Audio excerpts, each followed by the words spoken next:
Hello and welcome to the Geek Inn podcast with myself, Elliott, Kyle, and Pickers. And this week's episode, we discuss The Mandalorian and our favourite picks for the Disney Plus announcements. God, that was so hard for me not to laugh through. I feel it started pissing myself as soon as you started doing it. Elliot, I wasn't expecting it. shall we record your bit where it says, "Oh, let's come and have a pint or two, and listen on," or something like that? Because the way you do that podcast, Well, that's what this is for. This is to replace that. Well, That's what you were doing. at least rehearse it with us so we can say something.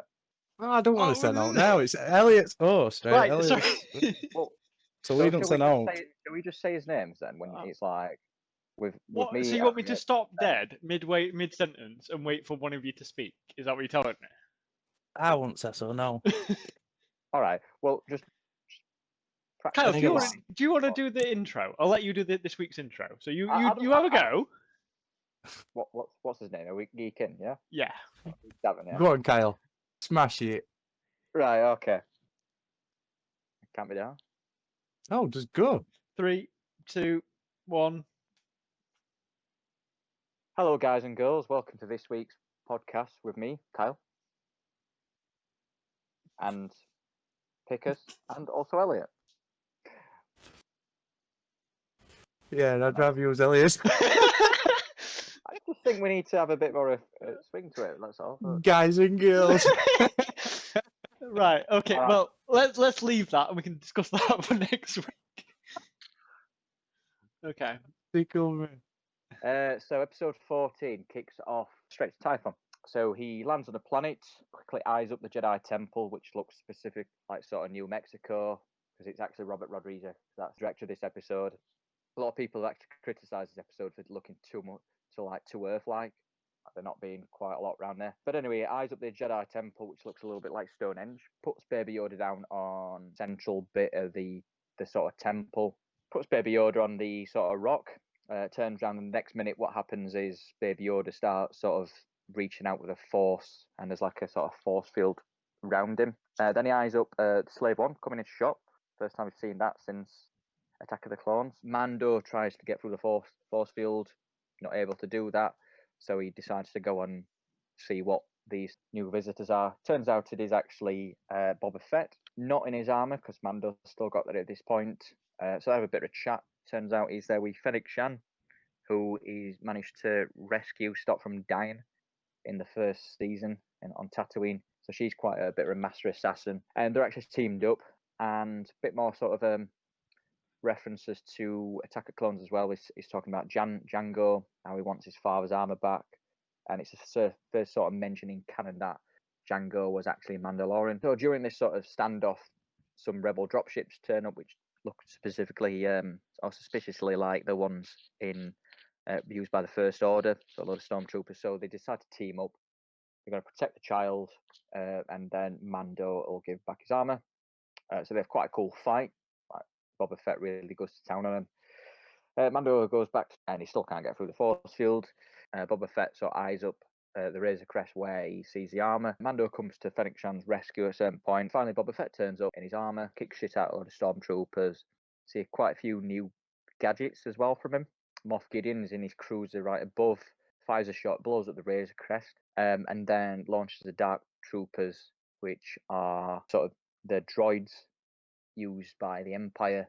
These go up and abduct Baby Yoda. Boba Fett goes after him in the Slave One, eyes up his cruiser, but can't fire him because he'll take out Baby Yoda in a crossfire. So Moff Gideon flies off with Baby Yoda. Boba Fett, Fennec Shan decide to make a pact with Mando because they didn't protect the child. They're gonna stay with Mando until they get the child back. It then cuts to Slave One landing back on Navarro, where he meets up with Cara Dune, where he has to go after Mayfield, which was played by Bill Burr. So they have to break him out because he's the only one that knows the location to Moff Gideon's cruiser.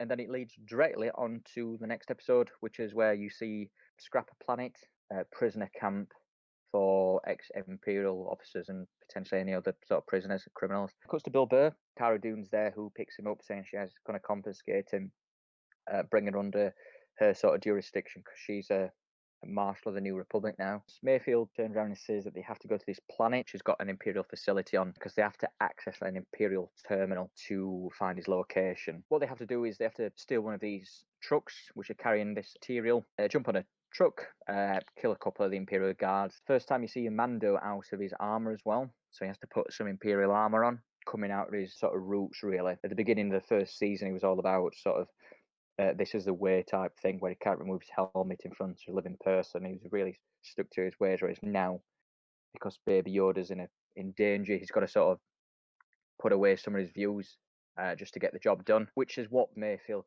character is sort of discussing, the difference between the Imperials and the New Republic and what the Mandalorians are all about. That is one person's sort of view might be completely different to somebody else's point of view in terms of, like, say, Imperials or rebels. Some people might see them as conquerors and other people might see as heroes.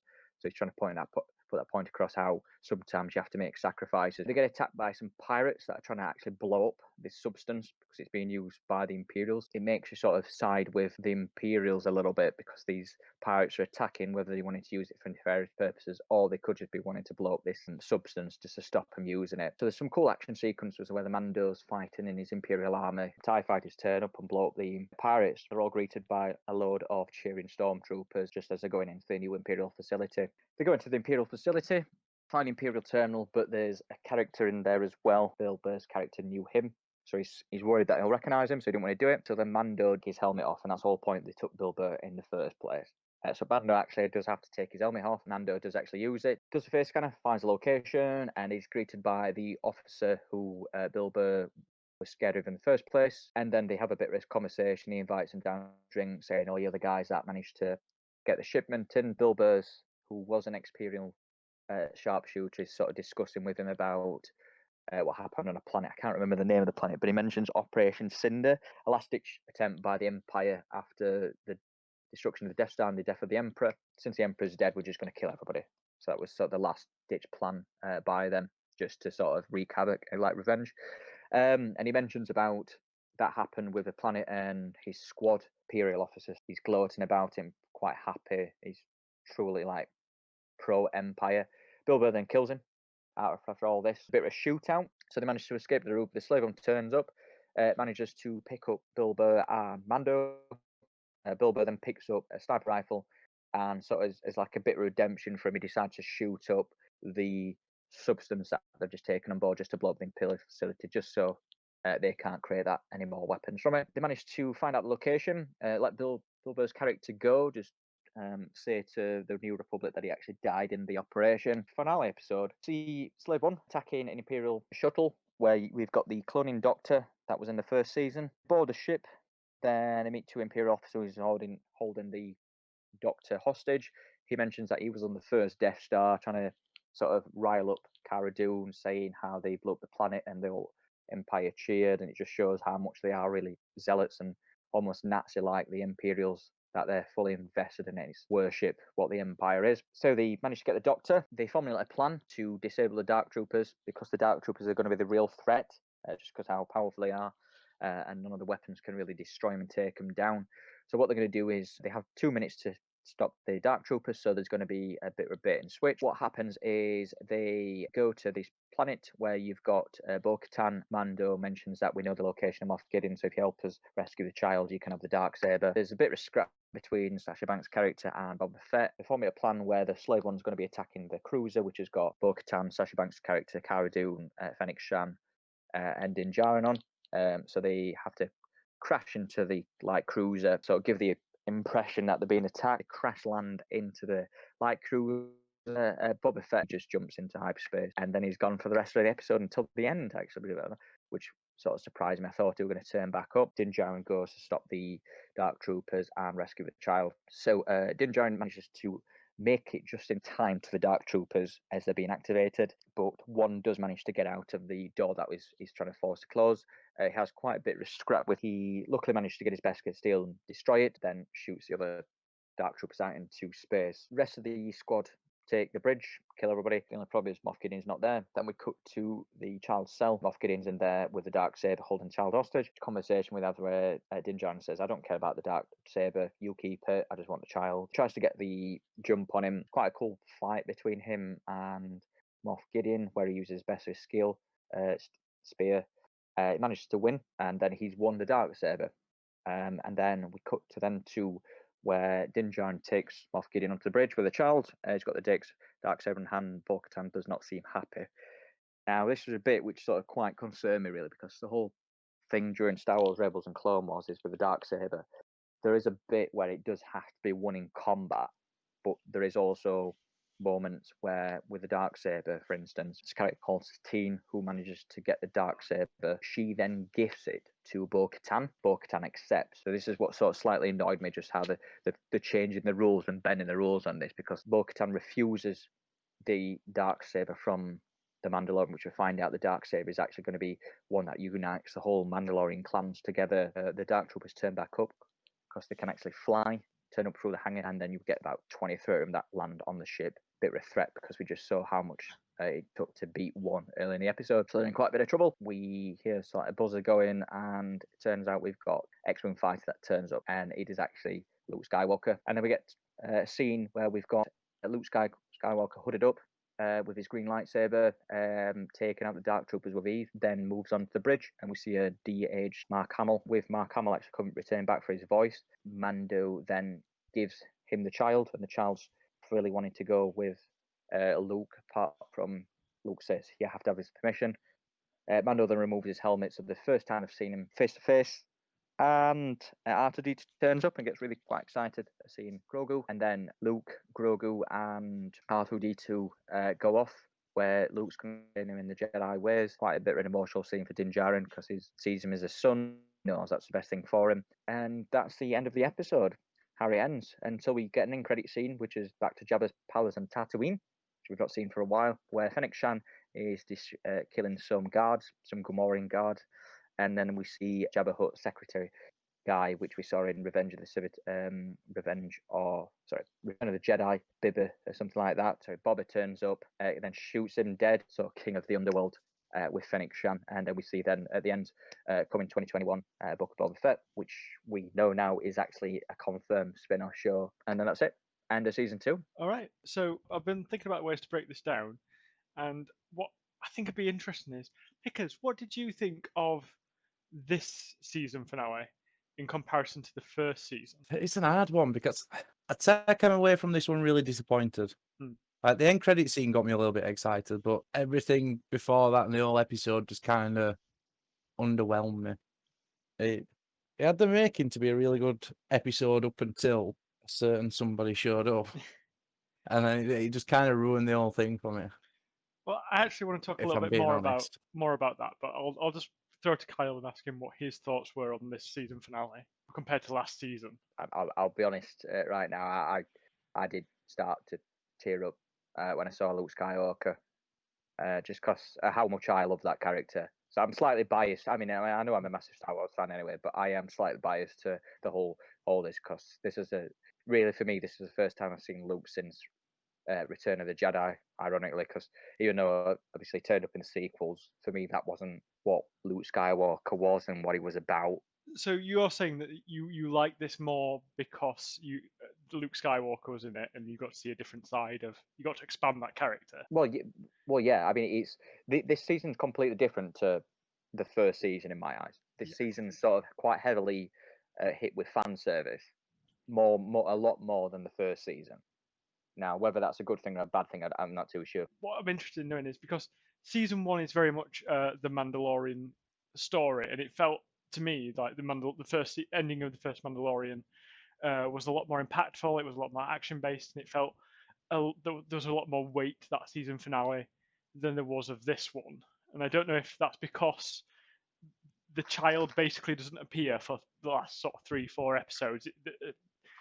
The Grogu plays a very small part of season 2 in comparison to season 1. I just didn't know if anybody else felt the same.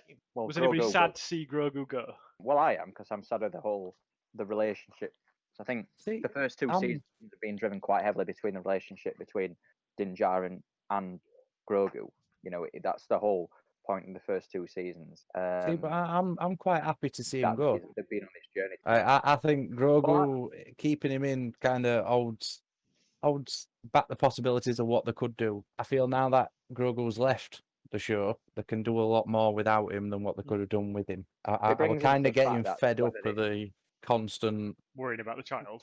Yeah, and I don't know. To be fair, I got fed up with a lot of things over this season, but I've got to say I did enjoy season 1 finale a lot more than what this one. This one just didn't do it for me. I quite like that they've for the time being they've closed off the story between Din Djarin and. I mean, I was sad to see Grogu go, but I'm interested to find out how season 3 is going to go, especially with the other shows, and I'm interested to see more of Din Djarin's character and the whole side with the Mandalorians, because it means that they can do a different story now. We're not having to rely too much on Baby Yoda being cute all the time. You've got to see Din Djarin from the first season of the first episode grow into this completely different character, and it's going to be interesting to see how he grew into a different character. Neither would I. That makes it sound like a very grandiose. Well, it's not developed that much, to be fair. He is still the same person. I mean, what you've just, I completely disagree with what you've just said. You've gone from a character that is completely stuck in his ways, that will not sort of move on, like in terms of like removing your helmet and things like that. That's bollocks, because he did remove his helmet in the end of season 1, and then it's treated in this at the end of season 2 like this is a brand new thing that we've never seen before. Not in front of a living character. That's the whole point of his sort of his views. He betrays his sort of clan. He can't be a Mandalorian anymore. Yeah, but he never seemed to be struggling with that, because when he met Bo-Katan and Bo-Katan told him that he was part of a secret death cult or something and that they were stupid, he was just like, yeah, whatever, that's fine, and just carried on as if nothing happened. And then Bill Burr's character, Mayfield, he just completely put it down to a T that his rules suit him until his rules don't, and his rules suit him until he needs to break them. Yeah, but this is the whole point that up until him meeting Baby Yoda, he would have been like that. He would have been stuck, just doing the same rules over and over again. His meeting. It didn't show you that though in first episode. It didn't show you that in first season, so you just like made that completely up. That's like saying before Harry Potter, Voldemort were good and going through all this kind of thing. Harry Potter don't really show you that he were good. He don't really show you much of what he was like before he started becoming evil. You can't just add that to it to make your point. Well, no, I'm just basing it on what I've seen from the episode. Is before he started, meeting Baby Yoda, he wasn't. I mean, I know this was in the first episode, but that's what he was going to be doing. That's the whole point of Harry not taking his helmet off. And then the whole this with the second season when he's having to bend the rules to suit him, and it's not just so much as just to suit him. Yeah, but it doesn't show him. He doesn't have a struggle to do it. He's starting to realize what he cares about more. He's caring more about this character, the love for this character, than this clan that he's been in for. His priorities have shifted. But you're insinuating that you're not. There's no evidence in the actual episode to show that he's having this great internal struggle of, should I do the things that I believe are right by me, or the things that are right by the Mandalorian? This could also be a massive issue with the fact that, like, from the first season to the second season, that's the whole point of having these first 2 seasons. I don't agree with Kyle like shown that way, but I do. This might be a downside to, because I did think this when I first started watching Mandalorian. A character that never takes his helmet off, never shows facial expressions, never lets you actually, you know what I mean? You're losing a lot of cues there. You'll not be able to see when he's angry. The only thing that you'll be able to tell is vocal changes, but even vocal changes are distorted in it. So you do have to insinuate quite. You do have to insinuate quite a lot from. Yeah, but if you insinuate things, then you're basically making a different show. You're not. Well, yeah, I do agree with that as well. Well, no, he doesn't. You can tell differences between him when he's being humorous or he's being sad and things like that. That's all point of.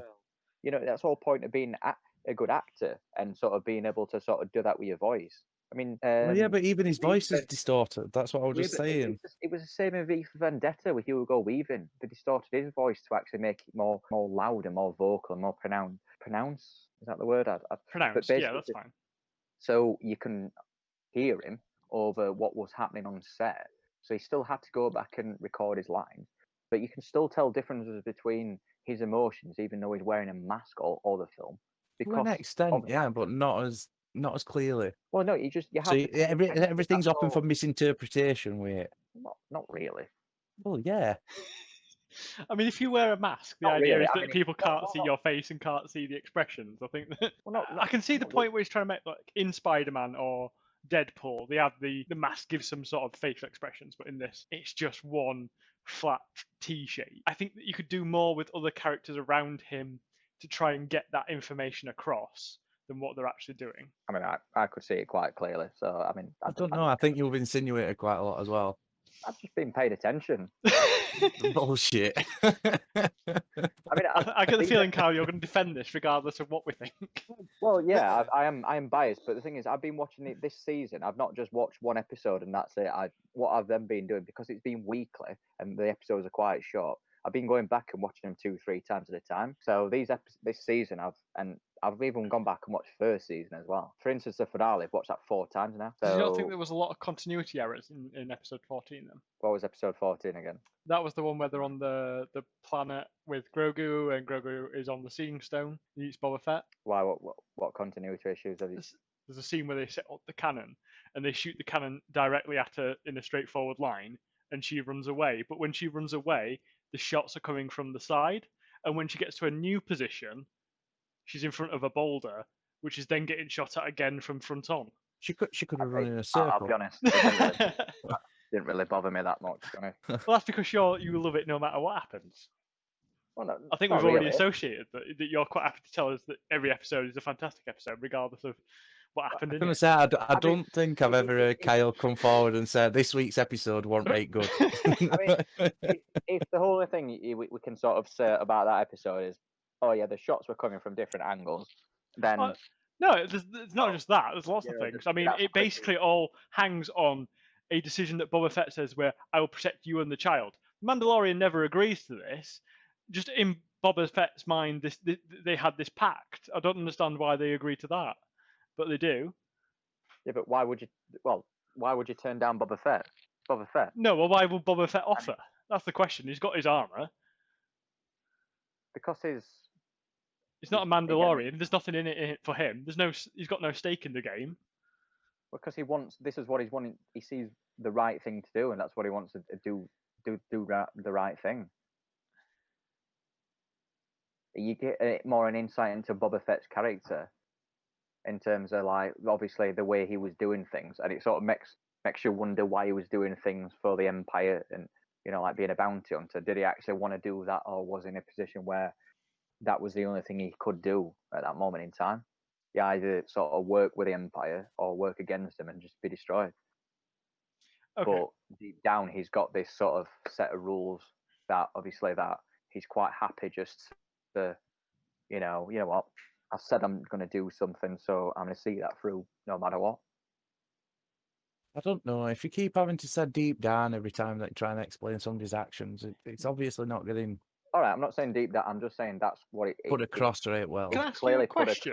Why does the Mandalorian not go speak to Ahsoka, especially because he believes that all Jedi are of the same kin? Why would Ahsoka not help the Mandalorian retake the child? She already said to him that she's not a Jedi, and Ahsoka's going off and doing her own thing. So yeah, but he doesn't even go in an attempt to speak to her. Well, maybe he does, and she's just not there. Maybe she's fucked off by her. It's not a question that I think needs to be asked.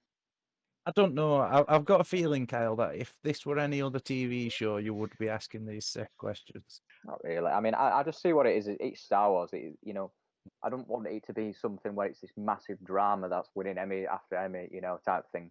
You don't have to win Emmys. It just has to be consistent and be interesting. I'm going to say it has to be good. It can't just be Star Wars. It's got to be good. It is good though. It's just not. You just. It's not fantastic. I mean, we said a couple of episodes ago, and you could only watch The Boys or The Mandalorian. Which would you choose? I think everybody chose The Boys. And I think season 2, if we were going to compare those two finales, I think there'd be a lot of people that said The Boys wins hands down. No questions asked. Can I just ask something? Obviously, if you were given the chance to watch The Mandalorian season 1 and back to back, not having to watch it weekly, do you think that would be changing your opinions at the minute. No, I think I'd hate I it. think But so. No, Hate it's it. probably a good job that the Mandalorian is not a binge show. They don't drop it all at once. I think you're the only two people in the entire world at the minute that's saying that you hate this show. I don't think. like- Well, It's not that I hate's a hate long- it. It's that I don't think it's very good. I don't think it's This is an half average. decent show. Yeah, average. Average is the best way to describe it. If it weren't for the fact that it has lightsabers and characters that you're excited to see and you're excited to hear the noises, and if you didn't have the nostalgia associated with it, you'd be like, this is bang average. It's not an easy thing for me to say this because I love Jon Favreau. Jon Favreau is one of my favourite writers, directors, and this is his little baby, and I don't think it's very good. I think it could be done better. I will say, I thought that the 15th episode with Bill Burr's character, I really liked that episode, and I thought that was one of the better episodes of the season. I just thought his character arc, the way he changes, it's a much more interesting redemption story than a lot of the things that happen in season 2 of The Mandalorian. I completely agree, and I think Bill Burr is surprised shit out of me. He's surprisingly good as an actor, to say he's a Yeah, comedian. I thought it was going to be absolute dog shit. It proper surprised me. Kyle, do you have any thoughts on episode 15? What were your thoughts in comparison to the other episodes? It were all right. I enjoyed it. But pretty much agree with what you lot have just said. What best episode? Well, no, that about with the whole thing with Bill Burr. Like I say, it surprised me how good he's reacting, and I liked his sort of story. No, I definitely want to see more of him if there was a season 3. See, I'd really like him to be in the Resistance TV series. I think it'd be a good addition to that. So I don't think we can get away from it. Episode 16, the finale. Regardless of what happens, it will only be remembered for where Luke reveals his face. What did everybody think of deep fake style? I can't remember the guy's name. I think his first name's Sebastian, the guy who played Luke on set. The de-aging were absolutely terrible. If you're thinking that's Sebastian Stan, it's not Sebastian Stan, who everybody thinks it does look like a young Luke Mark Hamill, which it does. It does look like quite a young Mark Hamill, which a lot of people are expecting or thinking that as soon as he removes his hood, it's going to be young Luke, but played by Sebastian Stan, because it sort of opens the door to have like a Luke Skywalker series where you've got like a young. Well, that's what's interesting is that I saw.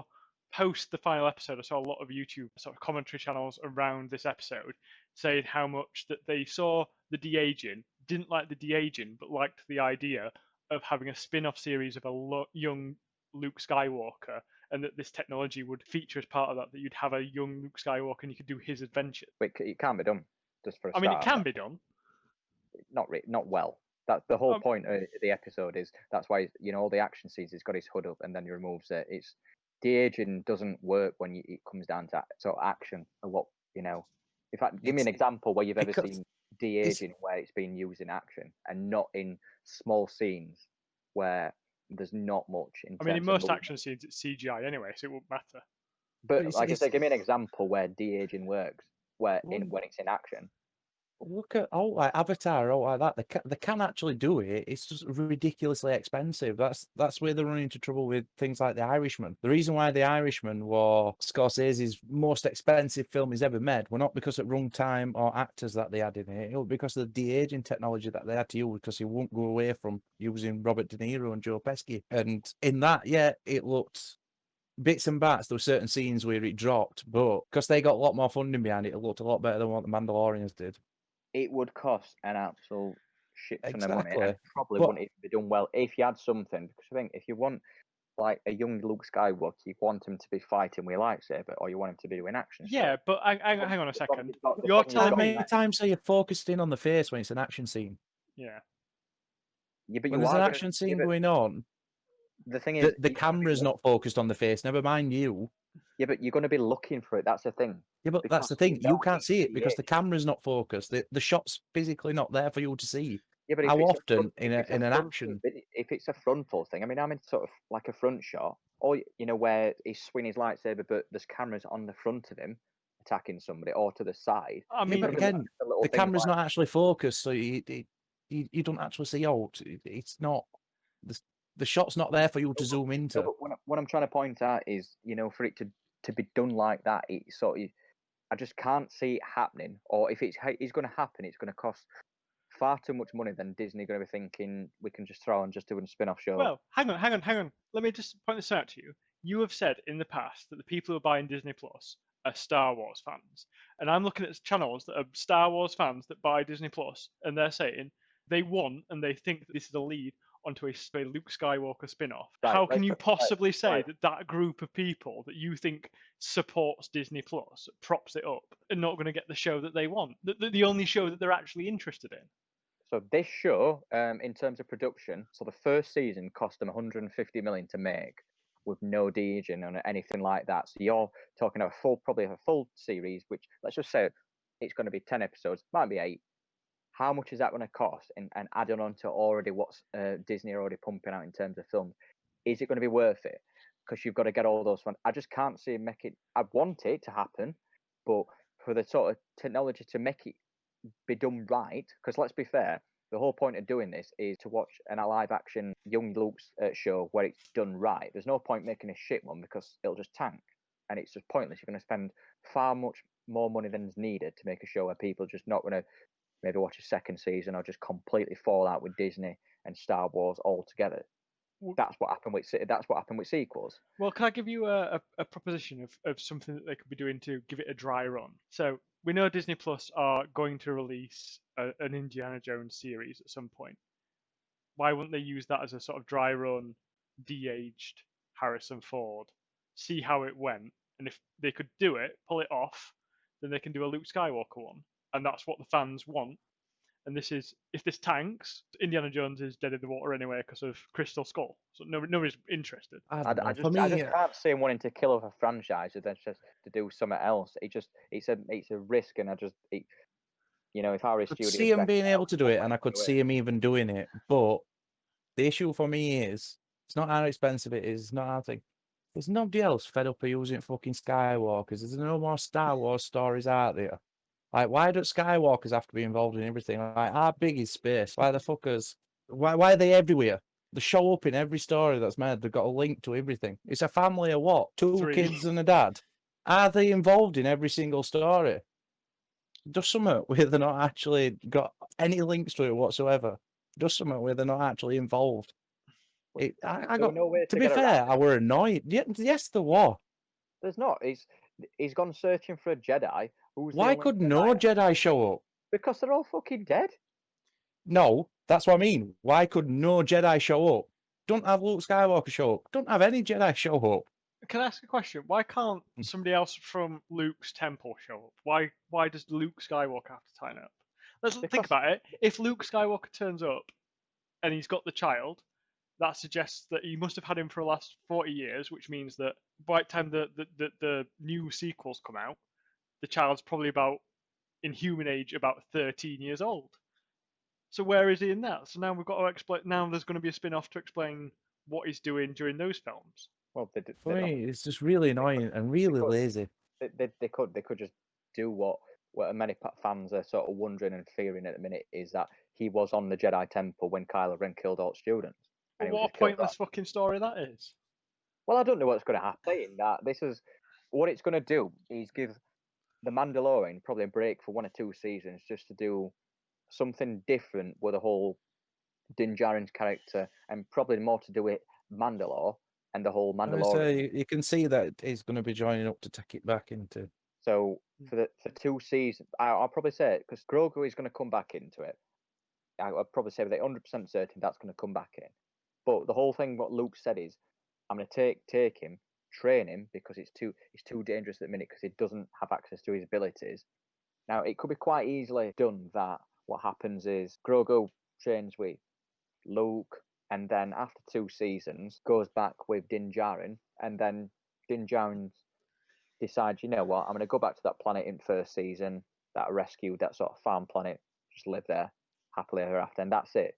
End of Mandalorian. But meanwhile, you've got all these other shows. It doesn't have to be a show that's just pumped out season after season after season. It can just be a show that, you know what, we've got this vision, this is what we're going to do, but in the meantime, all these other shows are doing their own thing. They're going to do it as just a show that's got a definite story, definite ending. it's not going to pump out seasons after seasons after seasons with different stories for the sake of pumping out seasons, then they wouldn't have done it in the way that they've done it to begin with. They wouldn't have done it with this first and second season, just introducing characters to make spin-offs, little filler episodes to make spin-offs. They wouldn't have done it this way. The story would be a lot more concise and a lot more easier to follow. It opens it up that you can have this show and you can actually have it with an ending. You're not having to solely rely on this show, just keeping Star Wars going on Disney Plus. That you can just do these other shows just to sort of draw in revenue. Yeah, but again, that defeats what you're saying. So what I'm saying is, if they've written a full story, beginning to end, right? Let's do it. We can do it in 4 seasons. That's it. Let's get this story right and let's get it down on film. The one to put in the filler episodes, the one to put in the episodes to introduce spin-off TV series, they would have had a more concise story than what they've got now.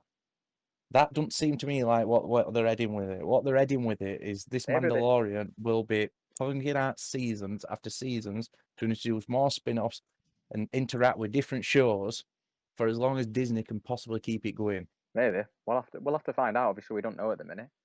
No. I mean, maybe from the beginning that was. I'd bet an house on it, mate. It's of course it's going to happen. Everything points towards it happening that way. Everything points towards, and just I don't know what else I can say. Then it's not a TV series that gives you satisfaction. That's the big issue I have with it. You can tell it's just a money generator. It's just your production company's got way too much control over it. Like, at least with Marvel, they hide the fact that Marvel have got a massive input and telling directors and writers where to go and what they need to introduce. Mandalorian don't go right far in hiding out. Well, that's that. Shall we move on to what we're looking forward to in 2021 then? Yes, and I am fucking right. Let me just add a point. Anybody else proper glad there ain't another Mandalorian episode next week, so we don't have to talk about this shit? No. I'll be honest, I'm just sick of arguing with you two about it. Like whenever next season comes out, we'll wait till finale and discuss it then. But I'm sick of arguing week after week. Weekly, it gets hard. Yeah. Yeah. Let's just talk about something else because we need to have something fresher and just talk about that. The show is that we're most looking forward to of the Disney Plus announcements. I'll let one of you two go first. Now, having said all that, I'm looking forward to Mando season 3. Come at me. Weird choice this one, but I'd probably say all the Marvel stuff for next year. I mean, that's a bit of a cop-out, isn't it? I know it's a bit of a cop-out. You got to get specific, man. You just got to pick one show that you go, right, this is either going to be amazing or bollocks, or it's going to be If you only got to watch one thing that they release, yeah, but the thing is, which one would it be? I don't know, because that Loki trailer looks mint. I love him that he's playing DB Cooper. Right, well, that's fine. Just literally, but somebody tells you, gun to your head, you can only choose one. I'm really looking forward to WandaVision as well in January. Well, choose one. Hard, man. I thought it was Fantastic Four because you wanted to see a Doctor Doom spin-off show. I am really looking for that. It excites me so much. That is, as long as it's done right. And I mean, you've got John Watts coming back who's been directing Homecoming and Far From Home, and he's going to be directing the next Spider-Man film. The fact that he's helming that and he's done such a good job with Spider-Man, I'm really looking forward to that. And I'm hoping it's going to be what fans have been asking for years, where you've got Emily Blunt as Invisible Woman and John, I'm going to mispronounce his name, but John Krasinski, guy from The Office, Jim. Yeah, I know what you mean. Yeah, as Mr. Fantastic. All right, so next year is going to be Loki for me after them all, because I watched that trailer and I was excited about it, but now I'm really excited about it just because Tom Hiddleston's been as Loki. And it's going to be that Loki as well, just after Avengers, so he's like in his most mischievous. So it's going to be interesting to see. And Owen Wilson as well. He looks quite cool with his mustache. I say the Loki one I am really excited for same reasons you've just pointed out, but also because I really don't know a lot about this organisation or storyline that they're doing. I'm exactly the same as you. But it's been making me read into it a lot more about the organisation, and it's a whiff of, I can imagine Umbrella Academy probably copied a little bit, right? You know, the sort of the organisation that Five works for, but you get a whiff of that. But I really like them in Umbrella Academy, just basically just office workers, but the job is to go back in time and assassinate people, and there's a whiff of that. To be fair, that was one of the most intriguing parts of Umbrella Academy. If it weren't for that organisation, I would have found that TV series really boring. To that, I have actually forgot what you picked as your. You picked Loki. Loki was his number one. Loki was mine. Loki's your number one. All right. Because what's your pick? See, for me, this was ridiculously hard. So I've got top 3. So I've got an original film, Jungle Cruise. Hold on. So that's just yeah. But I'm going to narrow it down. Don't you worry. Hang on, if he's got an explanation, these need a mention. So I've got my original film. So the top original film that I'm going to choose was Jungle Cruise, and that's to start me pure passion and love for theme parks. And then my remake, the one that I'm really looking forward to, I got really excited when it got announced because that just works for me, is Zac Efron in 3 Men and a Baby. And then my TV show, WandaVision. Now, if I could only watch one of them, I think I could miss out on Jungle Cruise and 3 Men and a Baby. WandaVision's probably the most excited one that I'm looking for. That's the one that I'm setting my calendar for and making sure I don't miss. Would you so I'd probably lean towards that. Would you watch it weekly, or would you let it build up and watch it all in one go? I'd probably watch that weekly, to be honest. Yeah, because there are, well, this is just on what I'm thinking from how they've portrayed it. So they're doing different takes on classic sitcoms. So I'm thinking that'll really work in a weekly format. So I'm guessing each episode is probably going to be, around the honeymooners and things like that. So each week I'll be able to see a different sitcom style.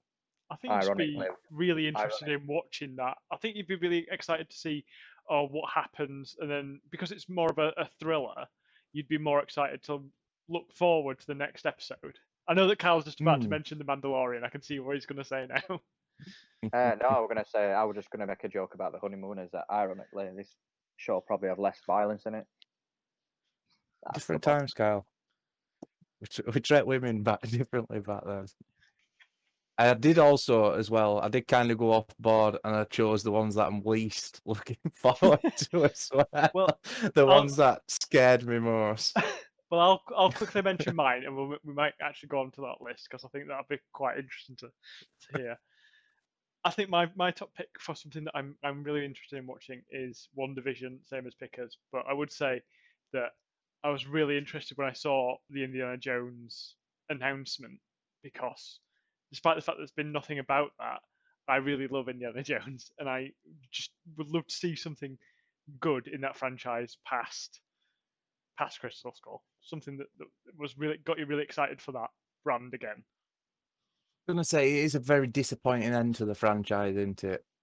Like, you try and tell somebody this day and age how good Indiana Jones is, and all they want to talk about is Crystal Skull. Crystal Skull. It's there. It's like the elephant in the room. You can't not talk about it. And it would just, it's dog shit, for lack of better words. Like all the other 3 films, I can watch any time. They're all amazing in their own way, and it's just the Crystal Skull. Just anytime you want to speak to anyone, that's the thing that they bring up. Well, it does bring down the franchise onto it's just. If there was a way just to get rid of that film and burn it, get rid of all copies of it in the entire world, and erase it from your memory, I'd fully support that campaign. Just completely just blank it out from society and then just start fresh. There were never a 4. Are you surprised that they haven't put the Adventures of a Young Indiana Jones, the series, up on Disney Plus? I am actually surprised by it. I've never seen it, but I know that it went on for a while. Because the thing is, I actually did enjoy that show back in the 90s. I thought it was quite interesting because it were in during World War One, and that I quite enjoyed it, especially on the back of Indiana Jones, Last Crusade, where you got River Phoenix playing a younger version of him. So it was not. It's quite good to sort of see it in a younger light. I think it would have. It was a shame River Phoenix obviously died quite, tragically, back in '90s. Because the thing is, potentially that might have been a plan all along. With Harrison Ford, packing it in, but then just doing, a load of young Indiana Jones films with River Phoenix, because that would have been quite cool. I think he were an actor that you would have sort of, liked to see a lot more of him, based on everything he'd done. See, I don't know, because I got really excited for Shia LaBeouf. Really good actor. And then you saw the film. They just completely fucked it up. I didn't think they could go wrong when I heard Shia LaBeouf going to be the one taking over Elm. I got excited and then really disappointed. The thing is, they made him a character that you didn't want to like, though. He was just the annoying sort of sidekick that you just, by the end of the film, you're like, no, I don't want you to take over. Why are you doing that? Whereas I was just fed up at him within 10 minutes. They should have rewritten it just so that he takes over the mantle. I mean, potentially what they should have done is probably just killed off in Indiana Jones. I mean, I know Harrison Ford's all for that. He was saying with Han Solo that he wants to kill off his characters, just to either pass on the mantle, but also just have like an end to that story. I mean, he wanted Han Solo to be killed off in Return of Jedi. That was in the original script for it, but then they thought it'd be too dark. But I think potentially that might be something they want to do. I mean, that might be the only reason they're getting Harrison Ford back, is to eventually just kill off the character and pass on the mantle to somebody else. He's just trying to choose who to pass it on to. Like, this day and age is not. I don't know. I don't get excited about many young actors anymore. I ain't seen a great young actor come through ranks in a while. It's kind of why I think that they would look at de-aging rather than look at a pool and say who can replace Harrison Ford. Well, I'm going to say it wouldn't surprise me if they actually turns out he's actually got a daughter, and they bring a daughter in as the new Indiana Jones. I was going to say, on Netflix, have you seen the Sherlock Holmes He's got Elliott. There's the Sherlock Holmes series on Netflix with his sister. His sister, yeah. It's actually not that bad. It's a film. It is. Yeah, I'll agree with Pickers though. It is good. I enjoy it. Decent. Yeah, they do it. But they're getting a lot of bad press, aren't they, at the minute, because the Sherlock Holmes estate are trying to sue him, aren't they, for ripping off some of the story. Well, it's changing the character the same because of how Holmes was towards women in the original stories. Harry wouldn't be like that, because how they've done it is they've made Henry Cavill a bit more like a heartwarming type Holmes character. That's quite accepting of his sister. Where it's supposed to be more sort of autistic, very intelligent, less emotional. Yeah. I mean, I hope they do another one, to be honest. The way they sort of left it is that they could do another a sequel to it. So I wouldn't mind seeing more of Henry Cavill coming back as Sherlock Holmes. And he'd got Sam Claflin as coming as Mycroft as well. He played a good version of that. So I wouldn't mind seeing more of that. Thank you all for listening. We'll see you all next week. Bye. Have a Merry Christmas or a Happy Holidays.